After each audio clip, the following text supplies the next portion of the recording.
جو چیزیں ایمان کو کمزور کرتی ہیں ان میں سے ایک اچھی صحبت سے دور رہنا بھی ہے. جب ہم دور رہتے ہیں تو گناہ کرتے ہیں، اور جب گناہ ہوتے ہیں تو ایمان کمزور ہوتا ہے. فار ایگزامپل، اگر آپ اللہ کے گھر میں بیٹھے ہیں تو آپ کے ذہن میں کتنی دفعہ خیال آئے گا گناہ کرنے کا؟ بہت کم. آپ اللہ کی نافرمانی کے بارے میں بالکل نہیں سوچیں گے، بلکہ آپ جنت کے بارے میں سوچیں گے. سبحان اللہ. لیکن جیسے آپ گھر واپس جائیں، آپ فیس بک یوز کریں، یوٹیوب دیکھیں، ایکس باکس کھیل رہے ہیں، پب جی کھیل رہے ہیں، گیمز کھیل رہے ہیں، انجوائے کر رہے ہیں، تو کیا ہوتا ہے؟ تو آپ اس چیز سے ہٹتے جاتے ہو.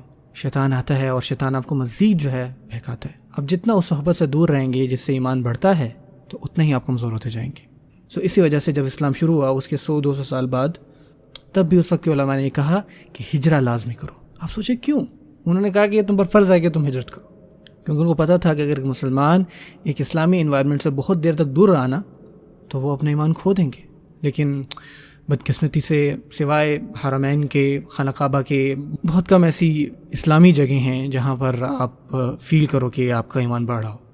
اگر آپ کے پاس ایسی جگہ نہیں ہے جہاں پر آپ ہجرت کر سکیں تو آپ خود سے جہاں پر ہوتے ہو وہاں پر ایسا انوائرمنٹ بناتے ہو. اگر ایسی جگہ نہیں جہاں آپ ہجرت کر سکیں، یا آپ کو کہ یہ کہ یار بھائی جان بات سنیں، آپ کو جو ہے جو اسلامی علاقے ہیں نا وہاں پر آنا چاہیے، تو اگلا یہ کہ بھائی جان بتائیں کہاں پر ایسا ہے. اگر ایسا نہیں ہے، یا اگر آپ کو ایک خلا نظر آ رہی ہے، تو آپ کو چاہیے کہ آپ خود سے پہل کریں اور اس طرح کا ماحول بنائیں. اور یہی چیز ہمارے نبی صلی اللہ علیہ وسلم کی جب وہ مدینہ گئے. لیکن اب ہمیں کیا کرنا چاہیے؟ ہمیں اپنے گھروں میں بھی ایسا ماحول بنانا چاہیے.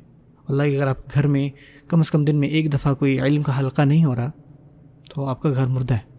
اگر آپ دن میں ایک دفعہ کم از کم رات کو یا صبح سویرے جب اپنے بچوں کے ساتھ، بیوی کے ساتھ بیٹھیں، جس میں آپ کچھ آیتیں قرآن کی پڑھیں یا کچھ احادیثیں پڑھیں، جس میں آپ ایک دوسرے کو اللہ کی یاد دلائیں، تقوی کی تلقین کریں. اگر خاوند کہاں پر جا رہا ہے اور اس کی بیوی اس کو تقوی کے بارے میں نہیں یاد دلا رہی تو کیا فائدہ؟ یہ ایسا ہی ہے کہ بس قبر کھودیں اور اس گھر کو وہیں پہ دفنا دیں. اور اس چیز کو لازمی بنائیں کہ کم از کم اپنے گھروں کے ماحول کو ایسا بنائیں جہاں پہ اللہ تعالیٰ کی یاد ہو. آپ نے سبحان اللہ وہ حدیث بھی سنی ہوگی آپ صلی اللہ علیہ وسلم کی. آپ نے فرمایا کہ اللہ تعالیٰ اس عورت پہ رحم فرمائے جو رات کو نماز کے لیے اٹھتی ہے اور وہ اپنے خاوند کو بھی اٹھاتی ہے، اور اگر وہ نہیں اٹھتا تو کیا کرتی ہے؟ وہ اس کو بالٹی نہیں آگے پھینکتی پانی کی، بلکہ وہ پانی کی آرام سے چھٹی اس کے منہ پہ مارتی ہے. اور اگر ایسا ہوتا ہے تو اللہ آپ اٹھیں اور اپنی بیوی کے لیے دعا مانگیں، کیونکہ اللہ کی طرف سے آپ پر رحمت ہے ایک. اور یہ اس کا دوسرا رخ بھی ہے کہ اگر آدمی اٹھتا ہے نماز کے لیے اور اگر وہ نہیں اٹھتی تو وہ اس کی چادر نہیں کھینچ لیتا، بلکہ جو ہے پانی کے آرام سے چھٹے مارتے تاکہ اٹھ جائے. اس طرح جو ہے وہ ایک گھریلو ماحول ہونا چاہیے، اور ہمیں یہ خود کے لیے اور اپنی اولاد کے لیے کرنا ہے. اب یہ نہ سوچیں کہ آپ ہفتے میں ایک دن ان کو کہیں چھوڑائیں گے تو سب کچھ ٹھیک ہو جائے گا. ایسا نہیں ہوگا.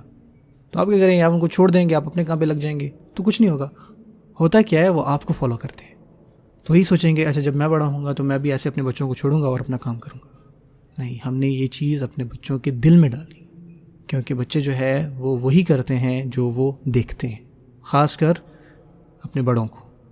اور یہ فطرتی ہے، آپ جو بھی کریں گے وہ فوراً سے اس کو کاپی کر لیں گے.